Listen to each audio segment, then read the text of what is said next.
next case would be case number, we're moving on to case number 6. Okay. And case number 22-00112237. And this is going to be Michael Henry and Katherine Henry. We also have case number 22-00112246. Also Michael Henry and Katherine Henry. And then we also have case number 22-00112247. Also Michael Henry and Katherine Henry. Your Honor, can you wait just a moment, because I was reading about 1,000 pages, students are almost done reviewing them, but we just need a moment. How long do you need? 5 minutes? Sure. Okay. We'll go back on record at 10:30. Thank you. 8 minutes.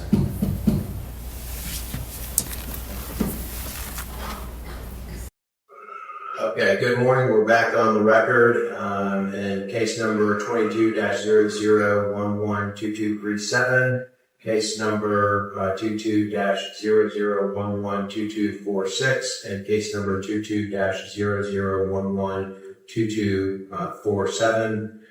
This is Ormond Beach versus Michael Henry and Katherine Henry for the subject property of 33 Cypress Circle, Ormond Beach, Florida. Sir, please state your name and your breath. Good morning, Special Magistrate Church. My name is Nick Diaco, and I'm NID officer for the City of Ormond Beach. The case before you is case number 22-00112237. The respondents are Michael Henry and Katherine Henry. The violation address is 33 Cypress Circle, Ormond Beach, Florida. Mr. Fiacco, before we get started, I apologize. I just want to make sure that Ms. Henry, if Mr. Henry, do you plan on addressing the hearing this morning? Absolutely. Potentially, okay. Before we get started, I'm going to need both of you to stand, raise your right hand, and be sworn. Do you swear that the testimony you're about to give is the truth, the whole truth, and nothing but the truth? Yes. Yes. And Mr. Fiacco, you've already been sworn in previously, right? Yes. Okay, thank you. You may proceed. Violation is at address 33 Cypress Circle, Ormond Beach, Florida. The violation is no building permit issued as stated in the Land Development Code, Chapter 2, Article 3, Section 2-50N1A, fence installed without obtaining a permit. I'd like to submit into evidence a packet. In the packet is a copy of the notice of hearing with proof of good service, copy of February 27, 2023 magistrate order with the proof of good service, February 27, 2023 special magistrate hearing minutes, land development code that identifies the code requirements that are at issue in the case. Property appraisal record verifying property ownership and information. Respondents appeal to Circuit Court Order of Appeal. Respondents appeal to 5th District Court. Henry's response to 5/20/24 hearing request. Sir, I'd like to also add additional information that came over the weekend.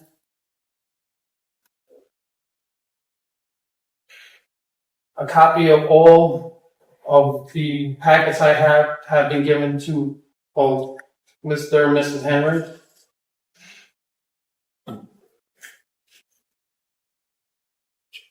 Mr. Fiacco, before we proceed any further, just to be clear, we're here on this is the 3 cases that were cited previously that are back on remand. In other words, these cases had already been litigated. There's nothing. This isn't a new violation per se. Correct. That's correct. Okay. And these are the same 3 cases that have already been ruled on by Judge Hamburg in these chambers. Subsequent to that, it went up on appeal to the 7th Judicial Circuit, which was affirmed in part, denied in part, correct? Correct. And then subsequent to that, went up to the 5th District Board of Appeals, and I guess they denied the. No, Your Honor, it's still pending right now. In fact, the city was just ordered to file an appropriate response with appendix due this Friday, the 24th. And I can provide Your Honor a copy of that order if you'd like. Okay, well, I appreciate that information because in the paperwork that I was reading, I was under the impression that, what was it, like May 8th, that they had entered an order affirming the 7th Judicial Circuit. No, Your Honor, all they did was deny my motion for immediate stay I'm sorry. No, that's okay. Please proceed. I didn't mean to cut you off. They denied my motion, which I just wanted to clarify as part of the packet he gave you. Neither of our appeal documents are in there. What he included was the order on appeal from the circuit court, which I have no problem with seeing, of course, and our petition for writ of cert, and none of our documents to the Fifth District Court of Appeals are in there. The only thing that was in there was the order denying my emergency, my motion for stay. But it was not sent back down. In fact, the orders for fines, as it stands, in my communication with Ormond Beach City Council, was that those orders for fines their position is they're still in effect, and we're here to seek additional orders for fines on the same exact orders for violation. Okay, let me hear from the city in terms of so the purpose of today's hearing is as such. To determine the number of days that the property has been out of compliance per the previous order. She had so much time to bring the property into compliance on each order. And since then, the property has not been brought into compliance, so we'll be taking testimony on that and then asking Magistrate to enter an order based on the orders that have been found to be valid and enforceable at the circuit court level, to calculate what those fine amounts would be up to the hearing today. Gotcha. And as the Henrys have pointed out, she did file a motion for stay of enforcement proceedings, but that was denied by the District Court of Appeal. Okay. All right, thank you. Just need to figure out what procedurally where we are. So, okay. All right, Mr. Fiacco, you may proceed. Okay. I'm sorry, I have an objection to the admittance of those. I didn't catch if we were. I don't We're want to not pass my quite opportunity. there yet. I was gonna. He had one other packet that he was discussing. I think he'd given me the first packet, and I believe he was requesting the admission of a second packet. I think I can. Okay. Well, is this everything that you plan? No, I have one more photos. I'll tell you what, let's do this. Before we jump, I'm going to go back to the first packet of information which you provided me. Have you provided a copy of this to Miss Henry? Yes. Okay, Miss Henry, have you had an opportunity to review the packet of information that Mr. Fiacco just provided me? Quite The honestly, first exhibit, I should say. Quite honestly, very cursory view because it was handed to me at 10 o'clock this morning, but I did review it enough to see that there are some objections I would like to make. Okay, you may make your first objection. And I just want to clarify that this is the file for the fence ending in 3-7. Just want to make sure I'm. That is correct, yes. That is is this for all three cases or just the first case? That's the first case. Okay, so this is for case number 22-00112237, which is listed on the first page of the exhibit. Okay, so my first objection, Your Honor, is to the inclusion of the minutes. Quite frankly, I've never had an opportunity to review the minutes. I think it's inappropriate to rely on minutes at this point because given the fact that it was brought up on appeal and a subsequent petition for writ of cert, it was required that I obtain the transcript for the official transcript for the proceedings, which was entered into the record in the appeal, and the city has a copy of that. They were served, of course, with all of that as part of the record in that appeal. And I've never even had an opportunity to review the minutes to see if I have any issue. I mean, it's 31 pages long. There's no way I could review that in about 3 minutes time to see if there's anything in there you might be referring to that would be objectionable or not accurate. So I'm not even sure that it's necessary, but to the extent that you need to review a more complete record, I would ask that we review or refer to the official transcript in the case. And just to save you time, Your Honor, I'm gonna have the same objection to the minutes being presented in all three cases. And then also, I don't have any objection to not considering the minutes, and we can rely on the previous orders. That I don't have any objection. I was gonna say, I don't have any intention on relying on the previous minutes. I'm not sure that we're gonna get into the previous minutes here this morning. That wouldn't be something so I will grant your objection, and we will remove the minutes from all three cases. You can still provide them to me, we'll just pull them out. And then as far as my other, objections there, actually, this first big packet, that was the only objection in there. I also, just for sake of clarity, I have no objection to the second small packet he handed you already. My only other objections in this particular case would be in the one he has not handed you yet. Okay, we'll hold off on that then. Okay, Mr. Fiacco, will you please proceed? We've addressed the first two exhibits you provided. We may move on to the third at this point. Yes, sir, I'd like to put into evidence fragment of the photos.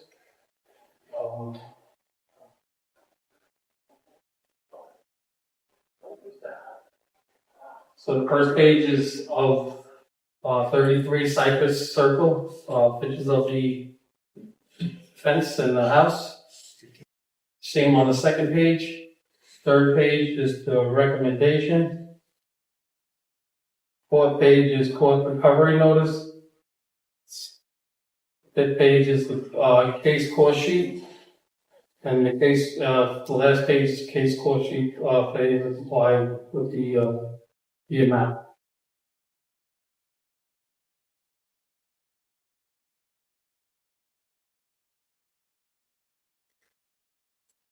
Ms. Henry, do you have any objection to the introduction of the third packet that Mr. Fiacco has provided us?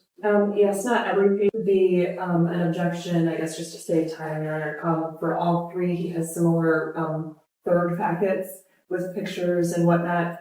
And I would object to the inclusion of any, I haven't had a chance to, given the late hour they were sent to me, to really review and see what all was in there, and if, you know, my kids are in any of these pictures or anything that just, I have a variety of reasons to object. What I can say is that I don't, we certainly would stipulate to the fact that for the fence case, the fence is still there. For the paver case, the pavers are still there. For the containers are still there. So I have no problem in stipulating to that. And I think that would be, given the short notice that I had to receive and review these photos, a fair resolution to, in lieu of introducing these, or... Fair enough. Mr. Fiacco, what's the purpose of introducing these photographs? To show that the pavers are still there, the fence is still there, the containers are still there? Yes. Okay, and Miss Henry, just to be clear, you're stipulating that they're all still there? Yes, Your Honor. Okay, then these are necessary. Okay. Fair enough? Okay. And just one last objection, Your Honor, on this particular, actually, I think this one is in all three as well, but this cost recovery notice, perhaps my objection is more legal in nature, but because it's worded in a conclusory fashion about what our level of responsibility would be, I think it's an inappropriate thing. It's not worded as a request from the city to the magistrate, but rather a conclusion. So to that extent, and I'm sorry if I wasn't clear, it's just the one page I'm talking about, cost recovery notice. I obviously don't object to the fact that there's wording in the code that they're quoting, but the conclusory statements at the end of that is what I'm objecting to. As far as their cost of $936 that they referenced, that's also on a case cost sheet that is presented next in the packet, so I have no objection to that page. But to the extent that it has a legal conclusion in there, and essentially I don't object now, it seems inappropriate to be a legal conclusion of what my responsibility is at this stage of the proceedings, Your Honor. Okay. Okay, I'm going to overrule the objection and simply that this is a demonstrative exhibit and is more for the purpose of calculating fees and costs in the event that the city is successful in their petition. And And I'll just leave it at that. So, Mr. Bianchi, you may proceed. Before, these are all the exhibits that you have? Yes, sir. Okay. So in the first exhibit that you provided me, I will admit that into evidence. Absent the minutes, you removed the minutes out of here. Okay. The minutes have been removed, so we're going to grant the objection or deny or as far as the second exhibit, there was no objection, correct, Ms. Henry? Yes, Your Honor. Okay, and then the third exhibit, there was an objection to the photographs. That objection was granted with the stipulation that the pavers, the fence, and the containers are still on property. And in addition to, and then as far as the objection to the preclusory objection as to a matter of law, that is overruled. So, Mr. Fiacco, you may proceed. Oh, I have a question. So if I go with the slides, the pictures are gonna be there. Do I just go right through them? Since there was an Just objection? skip through the slides. Okay. Everybody's gonna see that. Okay, on this is the recommendation slide. I recommend finding that the respondents have failed to comply with the magistrate order on February 27, 2023, a violation of Land Development Code, Chapter 2, Article 3, Section 2-50N1A continues to exist. And as per the February 27, 2023 order, a fine of $25 per day shall accrue beginning on March 28, 2023. Please see the cost failure to comply slide. It should be, this is the cost recovery notice. That the cost to the date is $9.36 on May 20th, 2024 here only. The case cost sheet, certified letters at $7.36. There was one of them.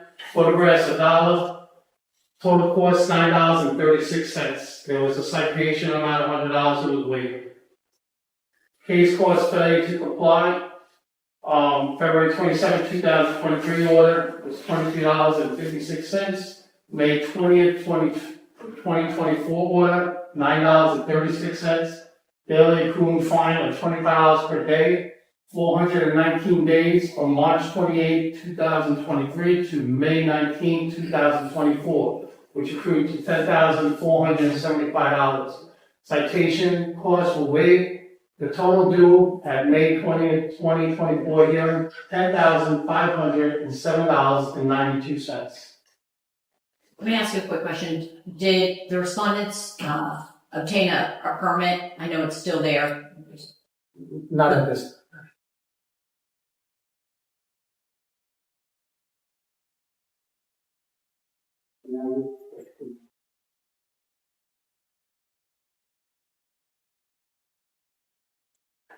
Okay.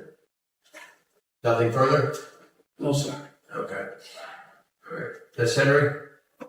Is it okay if I stay here? Do you want me I to? have no issue with that. Yeah, feel free. And Your Honor, I'm not sure the best way to handle this. I have essentially what amount to some legal objections and then some factual evidence to present to you. So, but I guess the first thing I should ask, because I was thrown off, I thought it was going to be the same magistrate.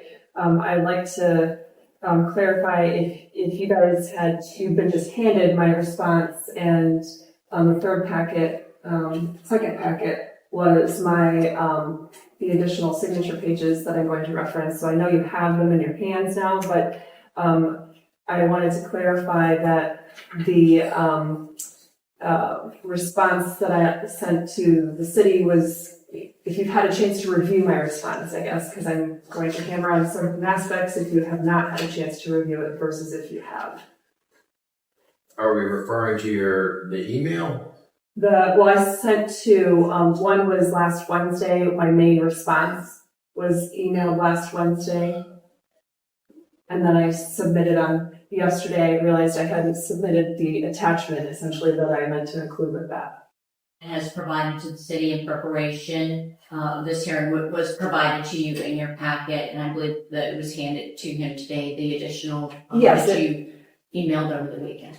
Yes, you've been physically handed it. I guess I'm just wondering if you had received it, because I sent it according to the court rules, because there's no court filing system in this tribunal. I had sent it ahead of time to the city clerk, and who I thought the magistrate was going to be. Yes, I have received that, yes. Okay. Yes, I apologize. I thought I misunderstood that, but you're saying there's something this, but I do have what you sent over the weekend as well, or what, yesterday, I guess. Okay.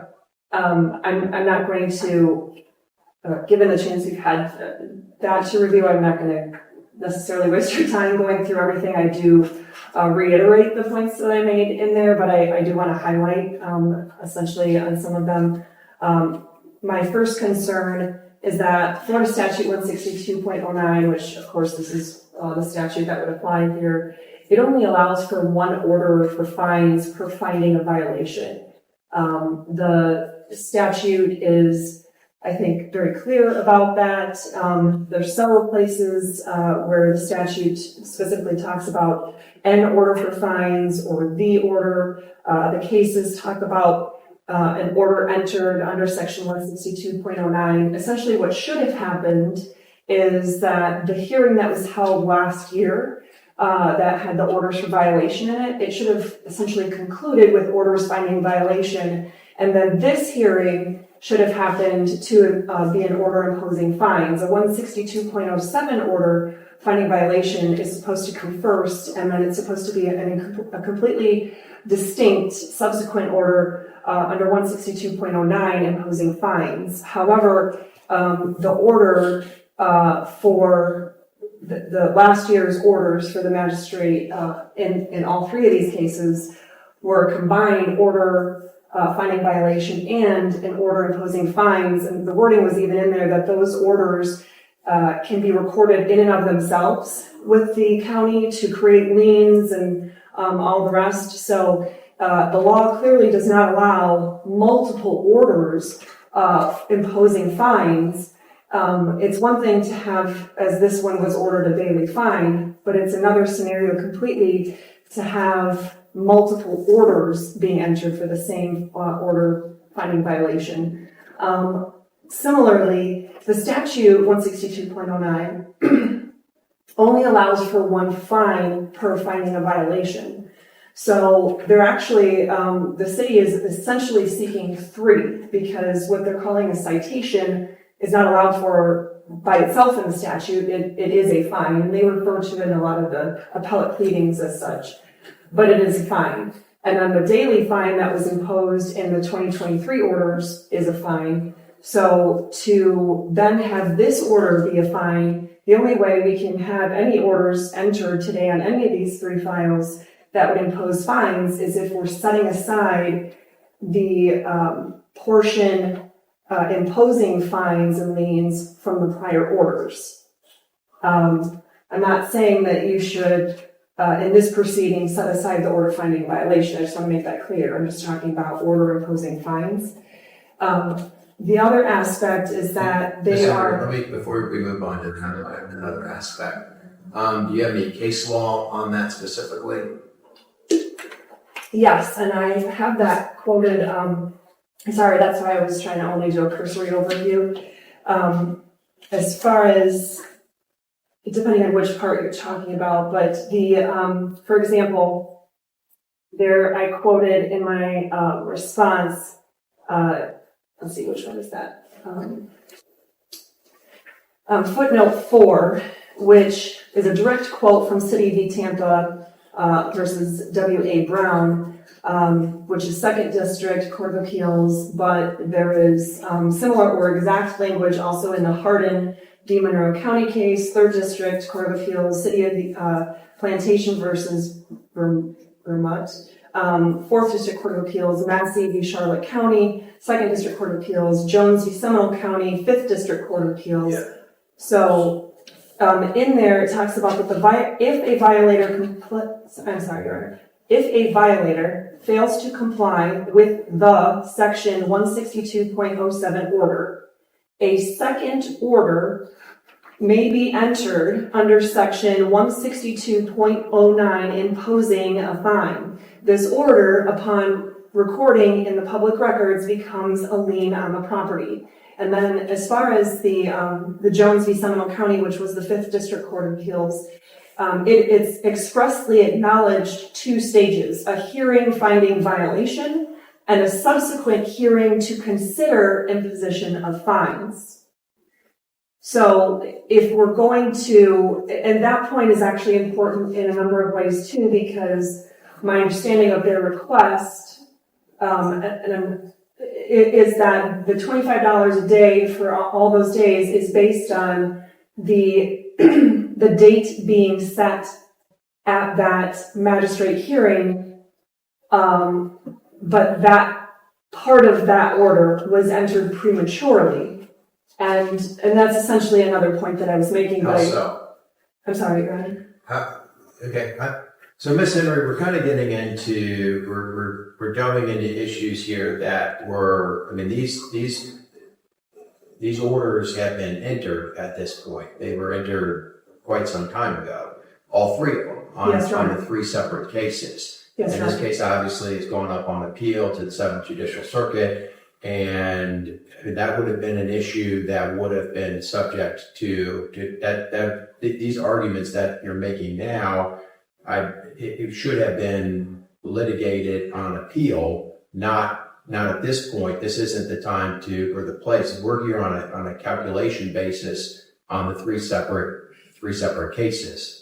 So I understand where you're coming from, but this is, that is in effect res judicata in the sense that it's already been It hasn't been litigated. the only, and I'm sorry to cut you off, Your Honor. You're good. I'm hard of hearing and I read lips, so sometimes I don't catch up. If I do that, I apologize. That issue I raised on appeal. I actually raised it in a motion in front of that magistrate afterwards, and I also raised it on the appeal to the circuit court.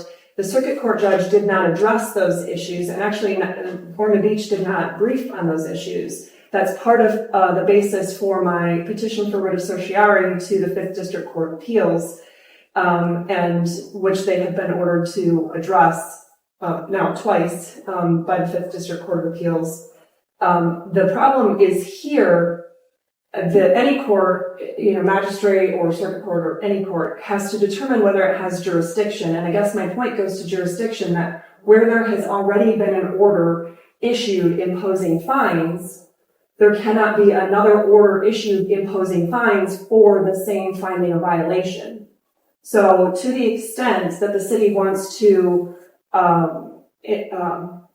follow up on, enforce the prior orders for fines, that's one thing, which I am properly addressing in the 5th District Court of Appeals. However, they are attempting to get a second round of orders imposing fines right now, which the statute does not allow. And no case allows for them to have a second bite at the apple to get another set of orders imposing fines. So to the extent that Your Honor is going to order additional fines at this point, or make any other additional order regarding the imposition of fines, then the prior orders, the part of those orders that impose fines, would need to be set aside, because you can only have one order imposing fines on any particular finding of violation. Well, you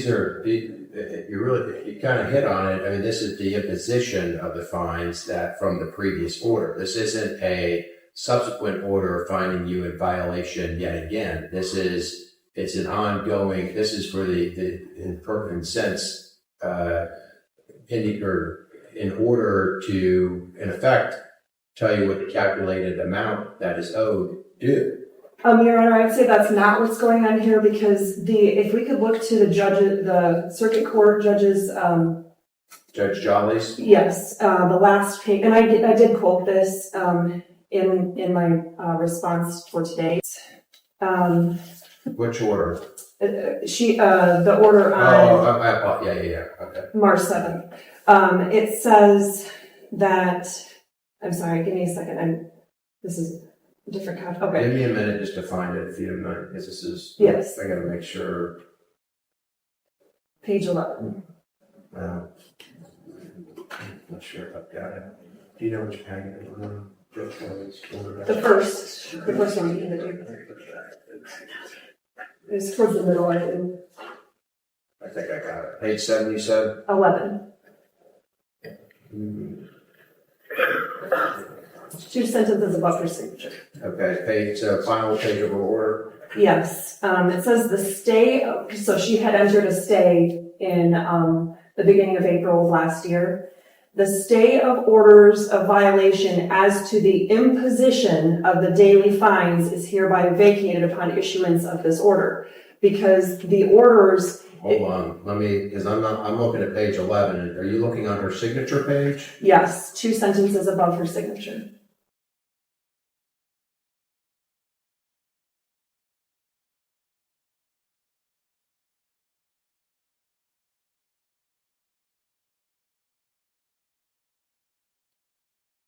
Okay, so she vacated the stay. Correct, but I'm pointing us to the language of what she's getting at, that there was an order, the prior orders they are being deemed as an imposition of daily fines. And so she had stayed the imposition of the daily fines in that order, and then that stay was vacated on March 4th.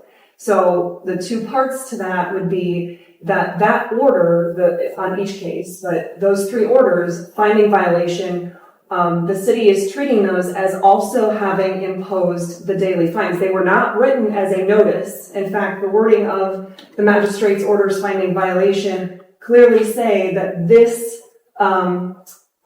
order, a certified copy of this order shall constitute a lien on the subject property and any other real and personal property. So this is, in every sense of the word, these magistrate orders are an order imposing violation. So we cannot have 2 orders that can create liens so they each can be recorded and used for the imposition of liens, etc., and for collections purposes and all the rest. There can only be 1 per the statute. So that's my biggest concern, is if we're going to move forward today, then those parts of those orders have to be set aside unless Your Honor is going to treat those as a notice, or convert the wording of them so that the notice that the statute talks about in 162.07 that fines may be imposed, but the current wording is clearly imposing the fines. And when it comes down to that, one of the other important aspects is that the dollar amount that they're looking at is for 419 days, when 334 of those days were explicitly stayed by the circuit court. So I don't see how this court would have subject matter jurisdiction over imposing days for fines on days that were expressly prohibited for imposition of daily fines by the circuit court. So, I mean, I have other points, but I just want to pause because I don't know if you want me to address anything on that first.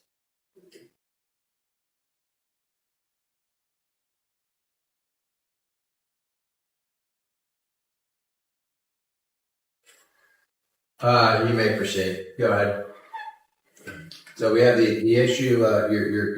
Your position is that there can't be 3 separate orders that are imposing fines. Your second position is that there. No, they can. All 3 are separate files. I'm fine with them being separate files. I'm just saying only 1 per. So each one is an order finding violation. Yes. So for each order finding violation, there can be only 1 order imposing a fine. Okay. All right, and I'm gonna overrule that objection on the grounds that that's already been litigated and has already been up on appeal. It's actually on appeal right now. No, it's this issue about us imposing. I just want to be clear that my objection is that the order. I'm not asking you to determine that those 2 orders should not have been a part of the same order. I understand what you're asking. I'm overruling on that objection. So we're going to move on to the next issue. As far as the order, you're contending that the judge's order that there was a stay put in place by Judge Jolly, and obviously in her hearing on April what was it, May this year?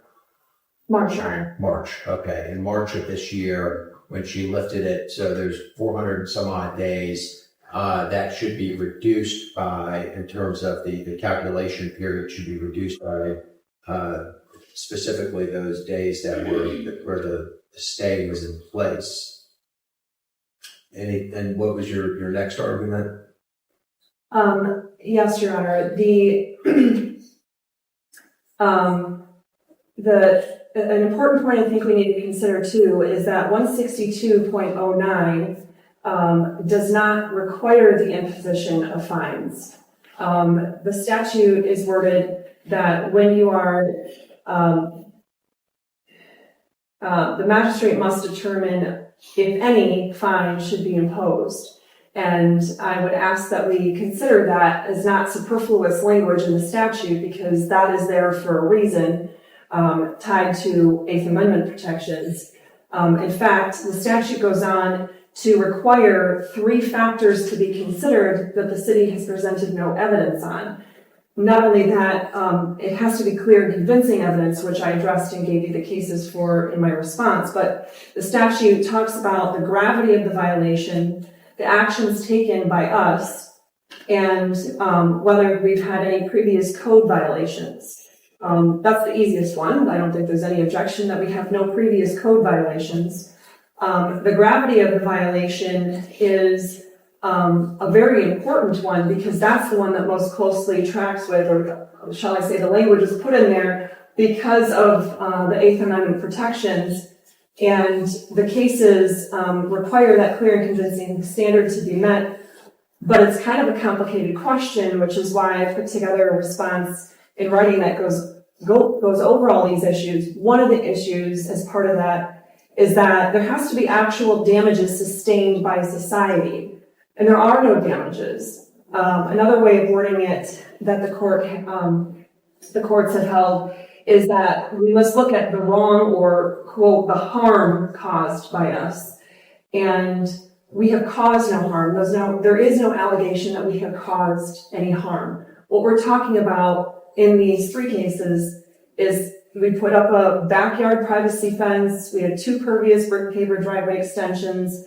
We had the 2 small ocean certified for travel connexes for personal property storage.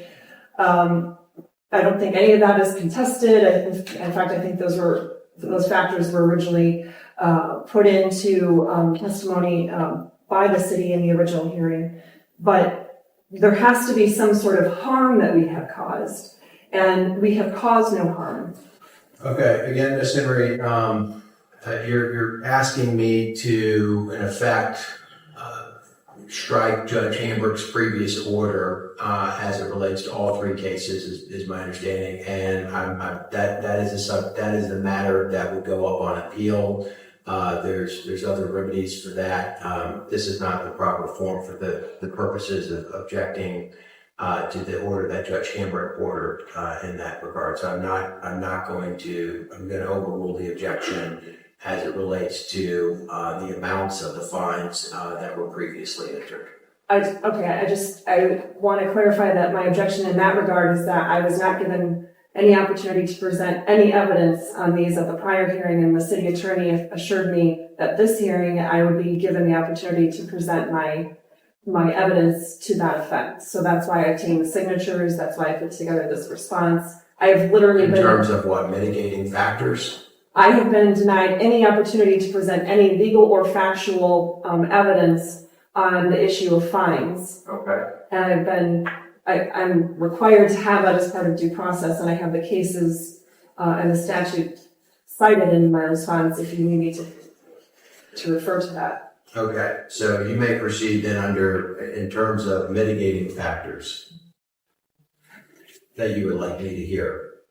Yes, as far as the harm, the first thing I want you to consider, Your Honor, I think was in packet 2, that the city had forgotten to attach initially with last Wednesday's response. That is the signatures of hundreds of our neighbors, including, off the top of my head, I know we're 33 Cypress, so 31 Cypress, 33 or 35 Cypress, the two houses on either side, both sets of neighbors, and one of the homeowners themselves who doesn't live on the property are on there, and I can point to those if you would like.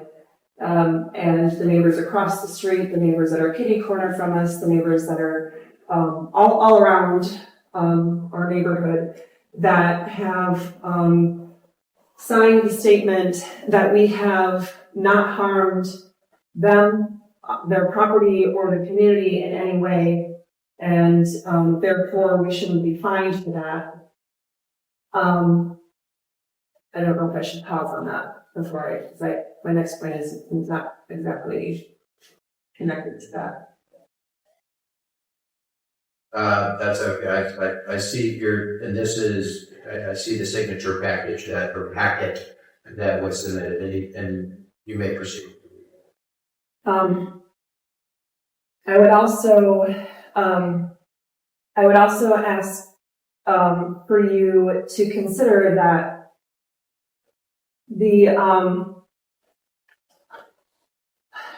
courts have said that a magistrate's powers are narrow and the punishments are minimal. And as far as the punishments go, in Florida statutes, there's maximum fines set in a variety of ways. So even for a life felony like murder or rape, it's a maximum fine of $15,000, even if it's fines in lieu of a sentence of imprisonment. And even for something like arson, it's a maximum of $10,000. And for all non-criminal violations, a maximum of $500. And I would ask you to consider that because with us having caused no harm and the city not even having alleged the harm, let alone establishing it by clear and convincing evidence, it doesn't seem appropriate under Eighth Amendment protections to provide a total between the three, just shy of $35,000 of fines when there's no harm being caused. So I would ask you to consider that, especially given that this is not just a fine, that this would also be liens imposed on our real and personal property. And the Florida Constitution expressly forbids forfeiture of estate. So we're talking about obviously amounts we have no ability to even begin to pay. So it would definitely constitute a forfeiture of estate. But I would ask you to consider, as far as the second, I think it's number 2, in 162B, 2B, the second factor, that 162.09B? 162.09, yes, I'm sorry, Your Honor. The actions taken by us, that we have been actively working to decrease LDC noncompliance. So our home, when we purchased it, and some of this testimony came out with Sarah Cushing at the last hearing, but our house was built in 1949. It didn't have a garage. It didn't have ample parking space requirements. It didn't have several things that the code requires it to have. Okay, and so what actions have you taken to try to be in compliance? We have been trying to reduce noncompliance in such that that's the reason that the pavers were put in, because the pavers, the code requires us to park on improved surface such as concrete, asphalt, or these brick pavers. So we put in the brick pavers. Our concrete driveways built in 1949 or poured in 1949 aren't even wide enough per the code. You have to have at least 9 feet wide just to park, and we have to have off-street parking. So just to park our vehicles at our property, we would be in non-compliance just to park on the poured concrete itself. We had to be able to expand that just to have one vehicle, let alone the multiple vehicles that we have. And there are multiple parts of the code that I put into here. We've had, actually it was the one crabby neighbor that complained to the city in the first place for this case. complaining about the sound and the light and whatever, the distractions of like when our kids are playing in the backyard. She has complained to us. I don't know if she's ever complained to the city about that, but she has complained to us. And we looked up at the time what the regulations were, and it requires that we have fencing around our outdoor play areas. So I can cite those parts of the code if you'd like me to. I have them in my response. I just have to have a moment to find them. That's okay. So there are several places that is required. So that's what we were doing, because it tells us to enclose those when there's a neighboring residential use, which those are all neighboring residential uses. So, I mean, we still have kids. They still have play areas. So to the extent that we would tear those down, especially while we're still in the appeals stages of this case, it would put us in direct violation of the LDC with having those areas screened and fenced. So there's also the section, as far as having our two small connexes taken out, the prior magistrate's order determined those or found those to be a garage. Once those were determined to be a garage, that we were not asking for that determination, that was the city. But once they were determined, the city code expressly requires that we leave those on the property. The wording, I'd have to find it in here, but it literally says we are not allowed to take them off the property. So although the city testified that we would not have been required to put them on our property at this point, unless something else was needed to change about the property that would require a permit, once they are on the property, we are not allowed to take them off the property. And if we did, we would be in direct violation of that code, which again, I can cite for you if I have a moment to look at my response. So if we take any of these out at this point, especially while we're still in the stages of litigating this on the legal aspects, we would be in direct violation of several city codes. And what the code specifically allows, I forget the exact number here, but the city codes allows us to do things to specifically decrease our property's nonconformity, but it does not allow us to increase the property's nonconformity. So we are doing everything we can to decrease the nonconformity in our property and trying not to do anything to increase it. But if we're removing this, we're going to be increasing, and there's multiple sections we would be violating by removing these. I think that's it. If I can have just a moment to review, Your Honor, I just want to make sure. Sure, certainly.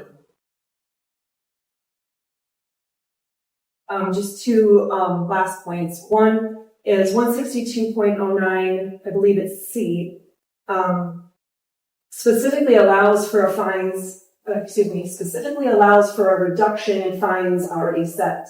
So to the extent that you're viewing those orders from last year imposing fines as something that you otherwise cannot change, the statute that allows the fines to be set specifically allows for reductions in fines.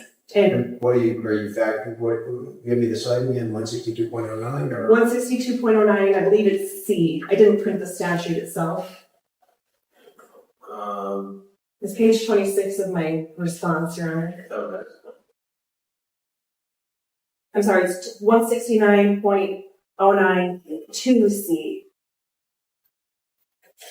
Give me a minute.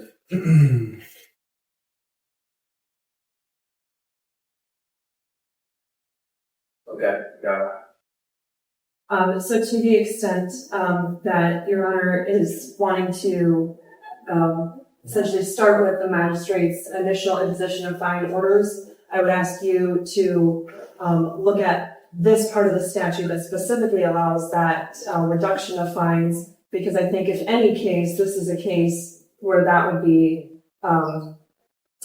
appropriate. The last thing I would ask you to consider, Your Honor, is that we are expressly allowed a right of access to the courts. And as this appeal, as you have noted already, the circuit court's order that we previously discussed essentially set aside part of the magistrate's order and upheld the rest of the orders. And to the extent that part of that order was stricken, I guess was her wording. Under the court rules, I had filed well over a month ago a motion for appellate costs that had to be filed with this tribunal as the lower court in that appeal context.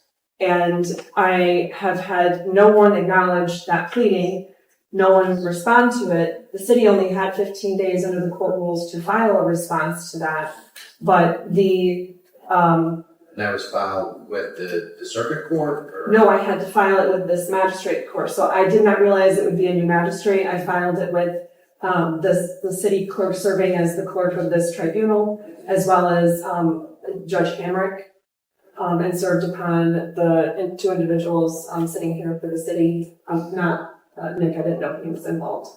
Actually, I apologize. I didn't serve these two individuals. I served the attorneys that they had hired to represent them in the appeal because it was a motion for appellate costs. So I served the. Normally, that would be considered by the appellate court. It cannot, Your Honor. If I could point you exactly to the court rule. Do you have a copy of what you filed? Yes, I do. Thank you.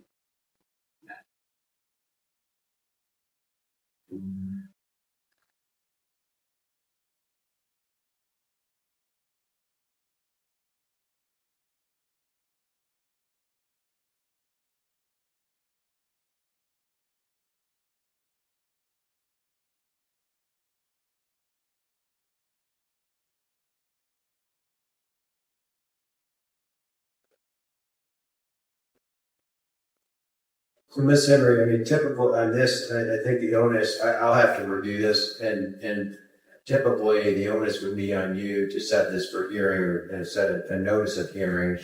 I communicated over a month ago, Your Honor, and I requested a response from everyone that I sent it to, including the city clerk as the clerk of the tribunal, and I had gotten zero response.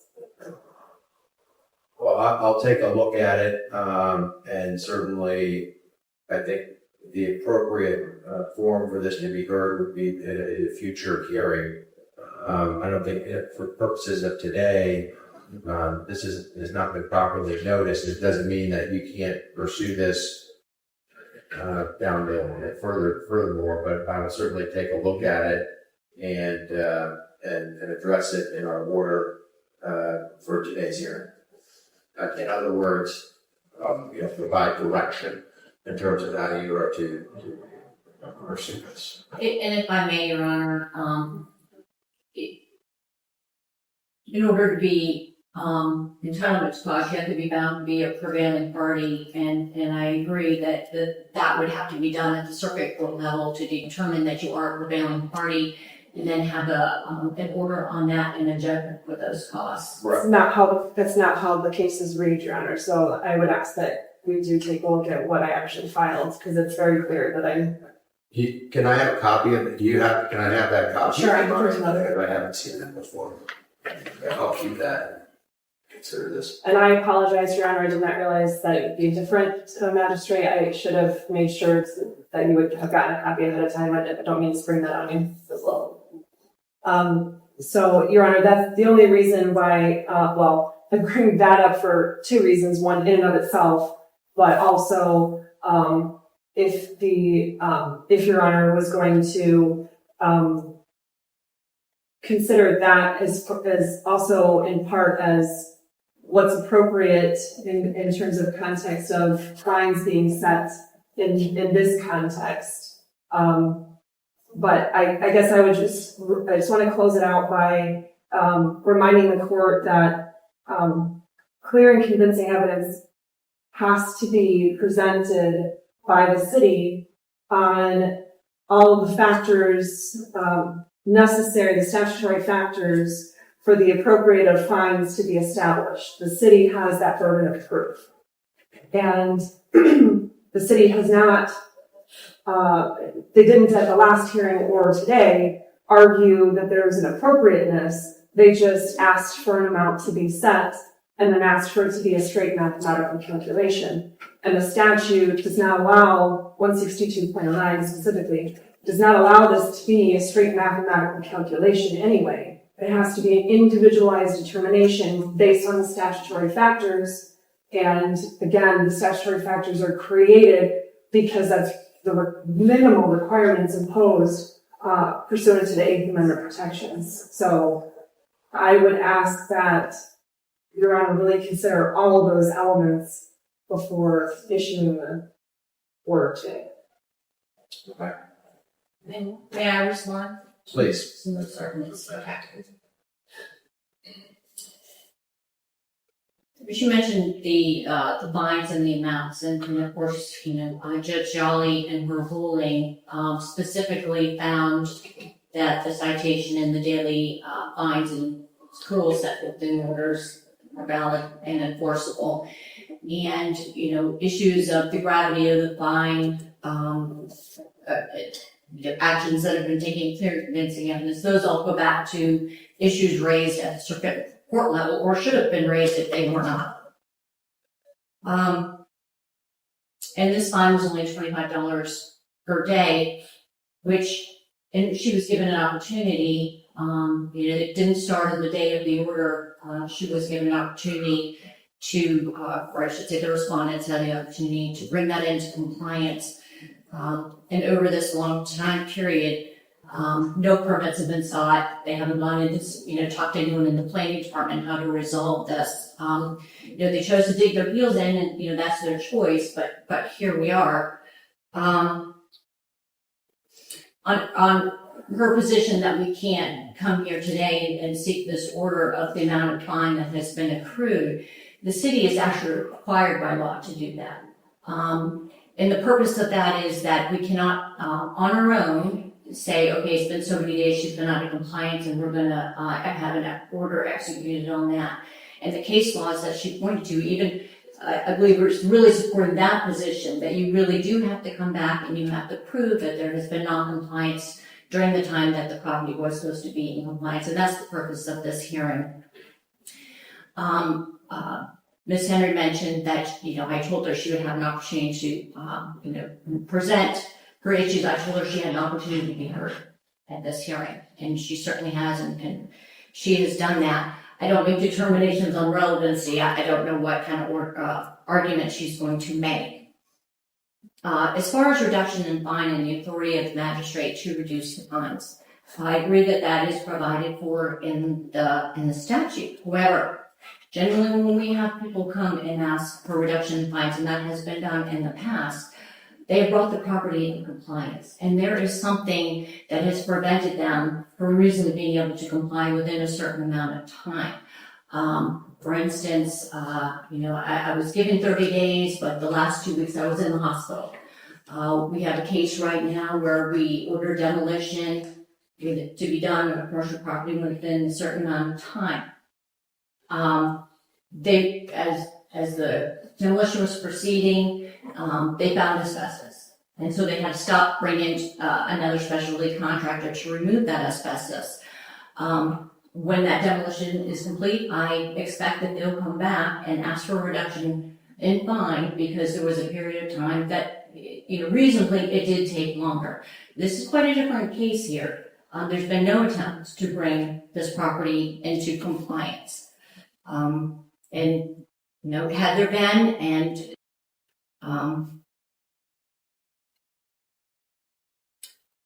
she believes that the fine during the period of the stay should not have continued to be told. I believe Judge Jolly would have put that in her order if she intended it to be that way. She said it was vacated. Doesn't mean that those days get subtracted. And I believe that was her intent. She would have expressly stated in that. And what she did say is the imposition of the daily fine is rule set forth is she's not going to disturb that.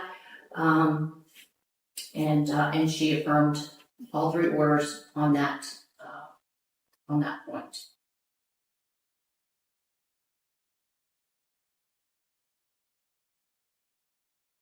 That's it. Okay. All right.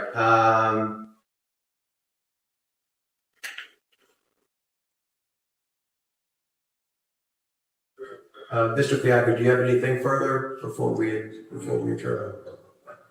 No, sir. Okay. I'm gonna take this under advisement. There's a few things that I wanted to research specifically as it relates to the tolling with the stay, the order entered by Judge Jolly. I want to look into that a little bit further in terms of doing my case law research, etc. And then once I've had a chance to do that, I will issue my order. Thank you, Your Honor. Can I ask for clarification on what you wanted me to do as far as my motion that was pending before the court? I'm sorry, which motion are we talking about? For costs, for the appellate costs. Okay, I'm going to address that in my order as well, but that is not on the docket here today. It's not something that's been noticed, and it's not something that the city, I believe, is prepared to argue today. So that's something that will need to be brought up at a later date, but I will address that in my order. As to what I need to do? I just want to make sure I'm not missing any steps you're telling me to do. Well, I can't provide you legal advice, but I can tell you that we're not pulling it, we're not going to hear it today. That's something that you need to set for hearing at a later date. In other words, I mean, as far as the city should set it for a hearing, you need to work with the city to get that set for a hearing at a later date. They haven't responded And to well, it. to clarify, we won't set that for hearing because it's not within the jurisdiction of the. Like I said initially, that should have been something that the circuit court would say that you're entitled to appellate fees. That's not. Your Honor, that's not what the court rule or the cases that clarify the court rule say. And I'm being denied access to this tribunal because I'm required. It's one thing if you guys are going to deny, or Your Honor is going to deny it, then I can appeal it appropriately. But just to take no action on it and deny me a hearing on it is not the appropriate course. Okay. Like I said, Ms. Senator, I'll take a look at it, and if I feel it's appropriate to address it in my order, I certainly will. Thank you, Your Honor. All right. This court is adjourned. Thank you, Your Honor. We have the other two. I apologize. That concludes the hearing, and the court is not adjourned. My apologies.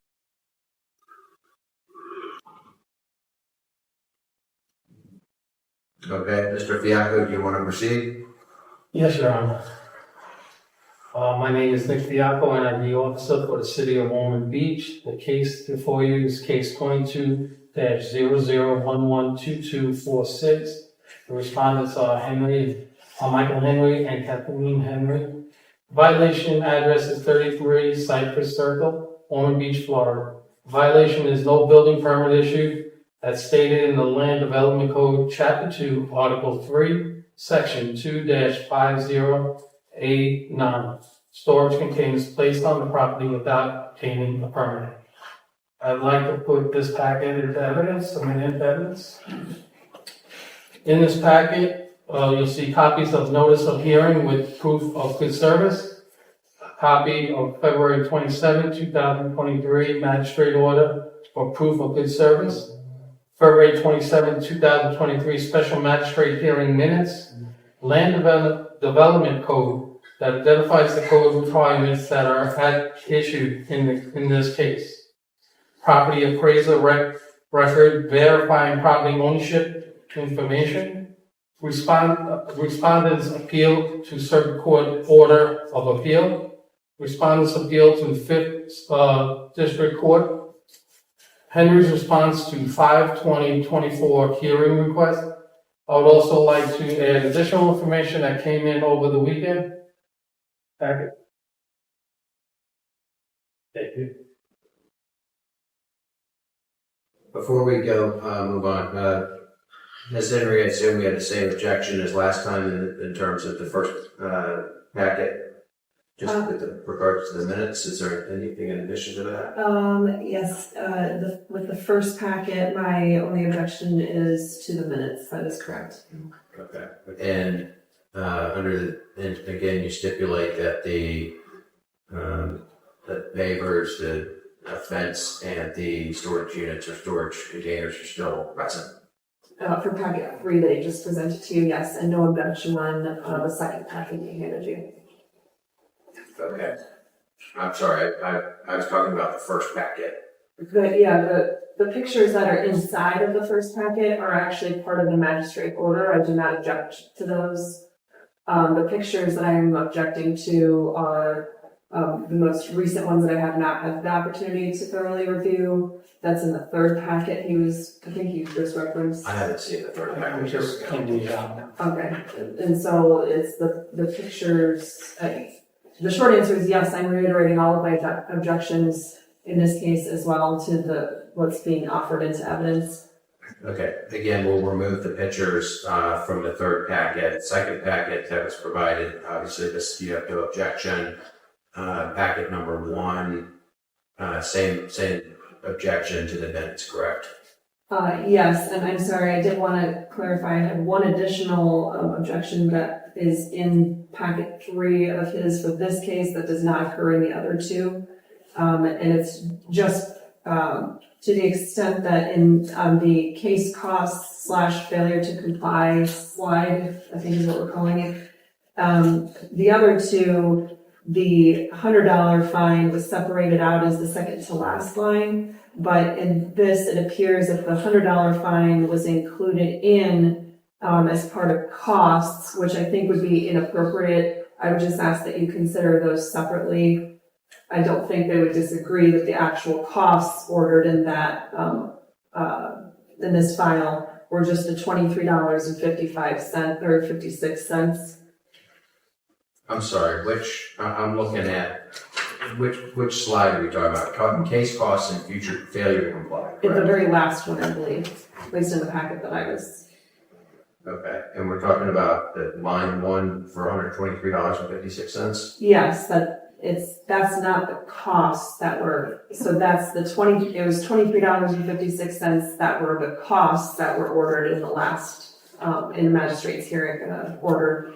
And they included the $100 fine as part of that total that you see there. I would just ask that there would be some acknowledgement or a clarification or something to the effect that the costs themselves were only the $23.56.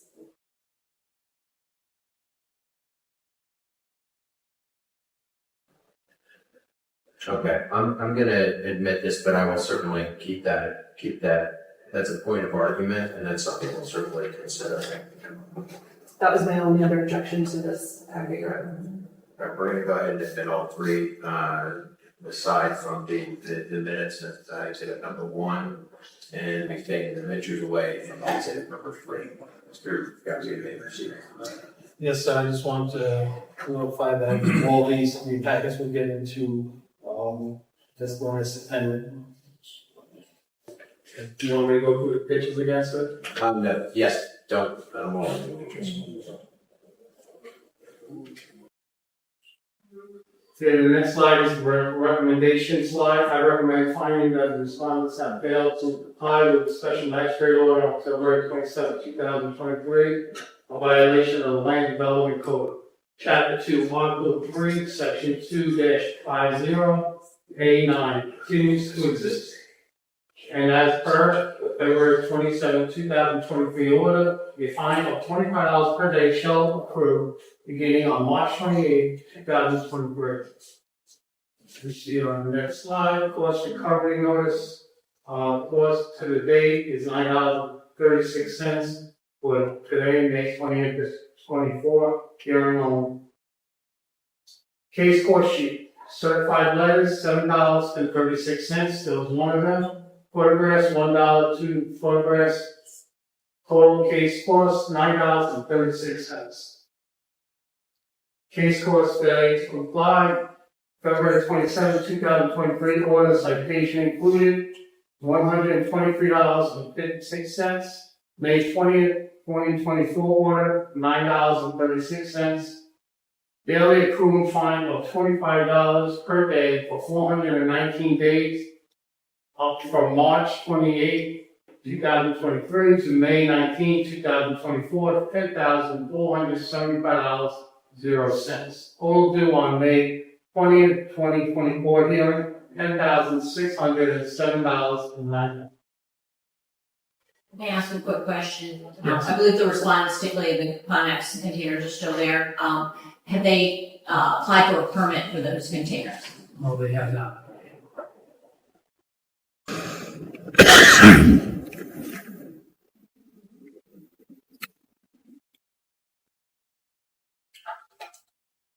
Mr. Fiacco, anything that, Ms. Henry had mentioned earlier, said the $123, that's actually is $100 fine and $23.56 for the loss, right?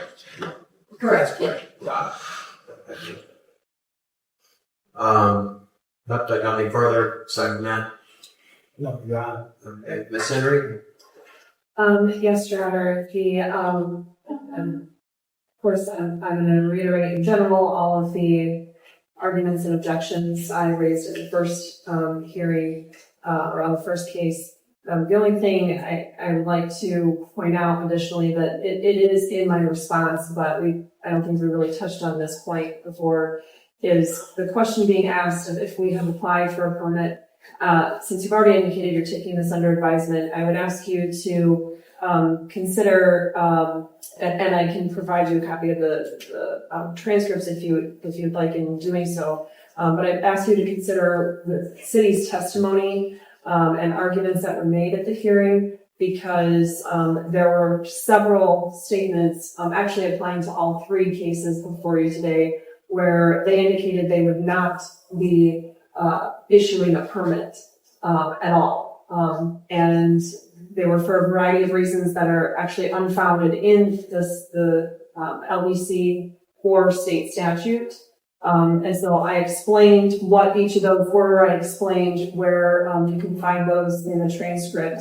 The page numbers references are to the appendix, because I had served the city the appendix for the current petition for writ of cert, and so I was trying to keep page numbers the same for all levels or stages of the case, I guess, at this point. But at any rate, I would ask you to consider that, because it would be an empty exercise for me to merely, or either of us to merely apply, when the city testified that there's a whole litany of reasons why they will never issue a permit, and those reasons are not tied to or substantiated by what the code actually allows or requires. So I would just, instead of going into all those details now, Your Honor, excuse me, that starts on page 14 of my response to you. I would just ask that you consider the arguments that I have put forth there, as well as the portions of the trial transcript that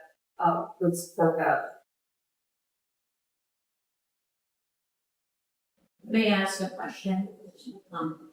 So when you apply for a permit, city planners, they can sit down with you and, for instance, on the paper say, well, okay, maybe you could just reduce the area of coverage on your property, those sorts of things. Have you gone in and asked the assistance of anyone in the building department or in the planning department to help you through that process and how you can bring this the property into compliance?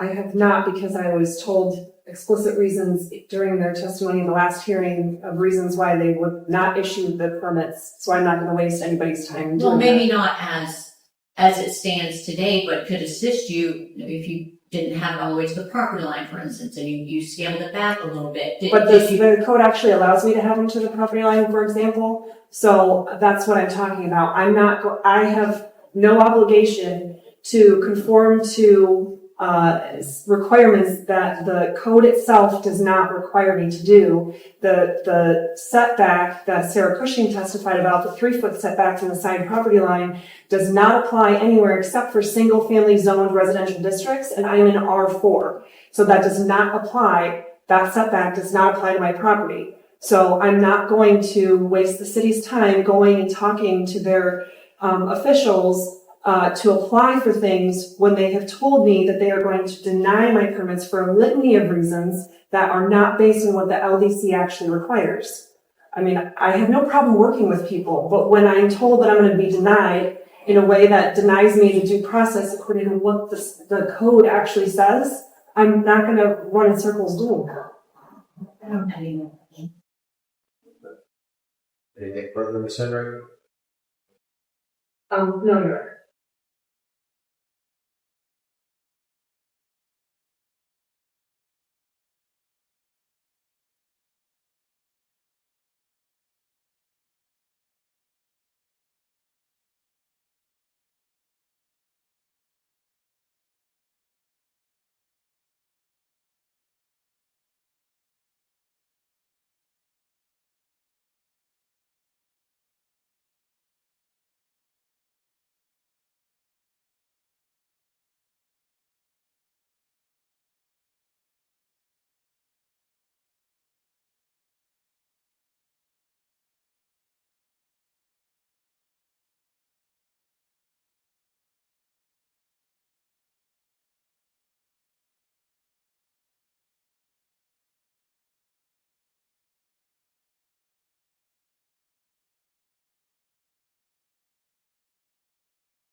Okay, so we'll move on to the last case, which is case number 22-00112247.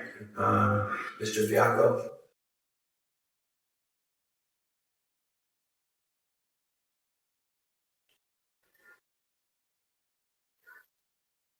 Good morning. Again, my name is Nick Bianco, and I ID officer for the city of Ormond Beach. This case before you is case number 22-00112247. Respondents are Michael Henry and Katherine Henry. Violations address is 33 Cypress Circle, Ormond Beach, Florida. Violation is no building permit issued as stated in the Land Development Code, Chapter 1, Article 2, Section 1-14-6A1. Pavers installed without obtaining a permit. I'd like to submit this packet into the evidence. In the packet is a copy of the notice of hearing with proof of good service, a copy of February 27, 2023 Magistrate Order for proof of good service, February 27, 2023 Special Magistrate Hearing Minutes, the Land Development Code that identifies the code requirements that are at issue in this case, property appraisal record verifying property ownership information, respondent's appeal to circuit court order of appeal, respondent's appeal to 5th District Court, Henry's response to 5/20/24 hearing request. I'd like to also add in additional information that came over during this weekend. Okay, before we move on to that, let's do this for Ms. Henry. Any additional objections aside from the minutes that were included in the previous two packets? I just want to reiterate my objections and the clarifications regarding what documents are in there. It's more for the record. It's not going to change your action in admitting it, but I just want to clarify that it's my clarifications of the description of what's in there that I'm reiterating as well for this packet. About the, he identified that. Specific. Yes, he identified that our appeal was included. The only thing from our appeal was the circuit court's order. He identified that our appeal to the 5th District Court of Appeals is part of that. Our petition for writ of cert is not included. None of the documents we submitted or that the city has submitted was included. None of the orders except for the order denying stay is included. So I just wanted to clarify that's all that you've been receiving as part of this. Okay. So noted. We will, we're going to go ahead and admit exhibit number 1 with the exception of the minutes that were objected to. And certainly I think that the documents speak for themselves. So go ahead and Mr. Fiacco, you can again address the exhibit number G, please. Yes, sir. Sir, cool.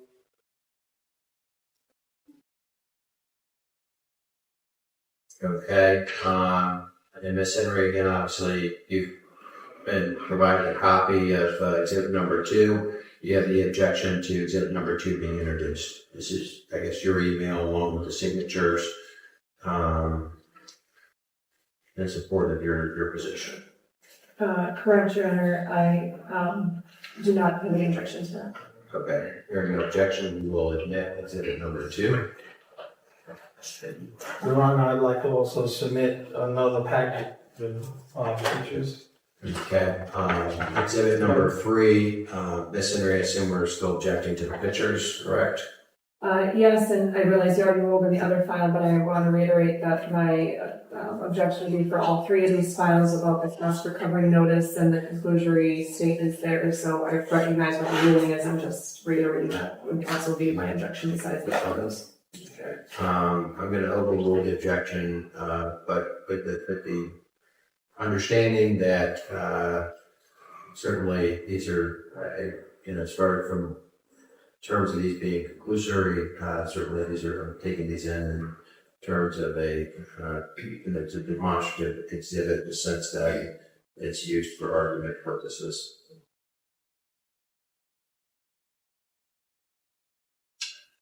Mr. Fiacco, you may proceed. I'm gonna go to the PowerPoint. I'm sorry. Yes, I just wanted to clarify, is packet 3 admitted minus the pictures? Yes, Okay, thank you. correct. Mr. Fiacco, you may proceed. Thanks, sir. I'm going to the PowerPoint, fast forward to the pictures again. Yes, please.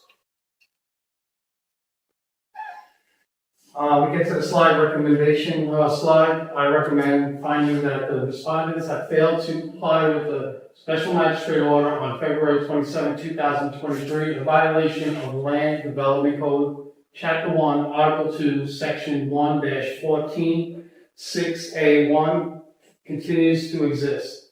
And as per the February 27, 2023 order, a fine of $25 per day shall accrue beginning on March 28, 2023. Go to the next slide. Cost recovery notice.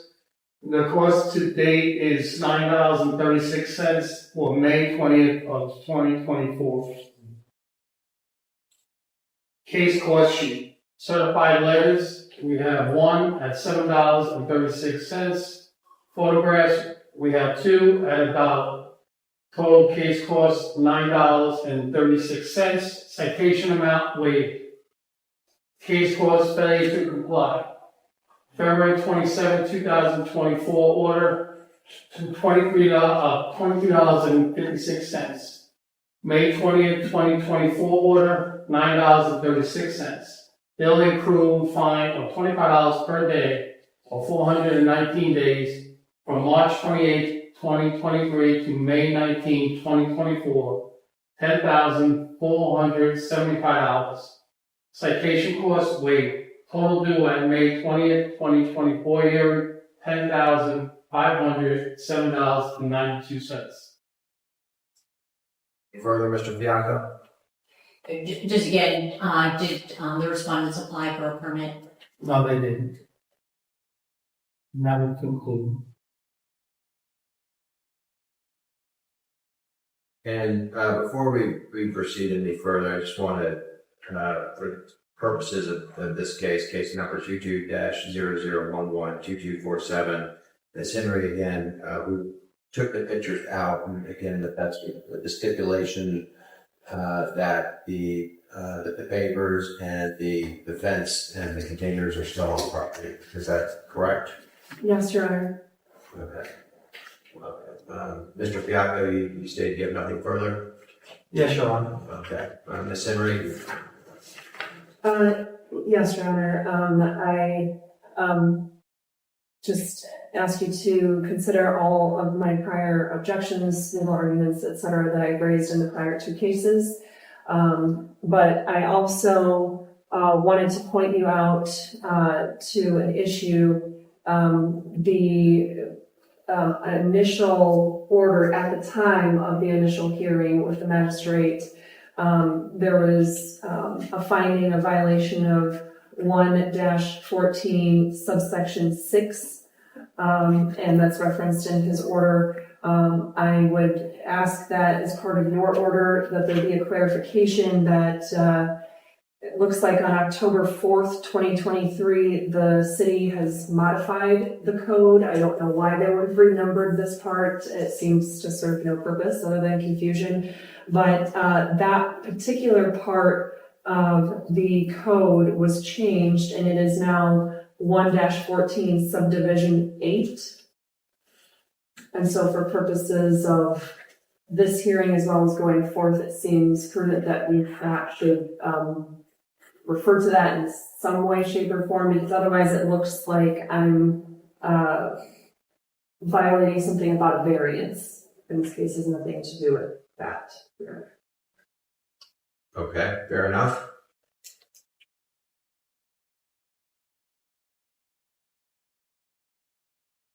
Anything else you wish to address? Nothing new, just the same objections, Your Honor. Okay, the previous objections from the previous two cases. Yes, Your Honor. Mr. Fianco, anything else? No, Your Honor. Simmering? No, thank you. All right. Is there anything further to be addressed besides? No, thank No, you. sir. All right, with that, we will adjourn for the day. Thank you. Thank you, Your Honor.